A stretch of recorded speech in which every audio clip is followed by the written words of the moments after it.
শান্তি হলো না, ও মরেও না, এক কথায় স্বামীকে লানতকারী। রাসূলুল্লাহ বললেন লানতকারী মহিলারা কিয়ামত পর্যন্ত তো জ্বলবেই জ্বলবে, হাসরের ময়দানে বড় অপমানিত হবে, লাঞ্ছিত হবে। আমার বাবারা, আমার গভীর মনোযোগ, শুনে নাও শুনে নাও। রাসূল বললেন এবার ওই সমস্ত নারী একদল মানুষ দেখলাম, ওরে মুসলমান, শুধু নারী পুরুষ নয়, সব নারী পুরুষ একদল মানুষের মুসলমান, শুনে নাও, শুধু গুমরাইতেছে, জাহান্নামের মধ্যে গুমরাইতেছে।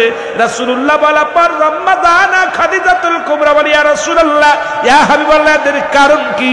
নবী বললেন এই দুনিয়ার মধ্যে সুদখোর আর ঘুষখোর, এই হারাম ভক্ষণকারী মানুষগুলো যারা, এই নারী আর পুরুষ যারা হারাম খেয়েছে, দুনিয়ার মধ্যে সুদের মধ্যে ঘুষের মধ্যে জড়িত ছিল, এদের পেটের মধ্যে এই সুদ ঘুষগুলো এই আবর্জনা হয়ে সাপ বিশ্বয়া দংশন করে, কিয়ামত পর্যন্ত করবে। কিয়ামতের ময়দানে জাহান্নামে যা পড়ো, এদের এই অবস্থা থাকবে রে মুসলমান, শুনে নাও। আমার নবী বলে খাদিজা রে, আর একটা জাহান্নামের মধ্যে গিলা একদল মহিলা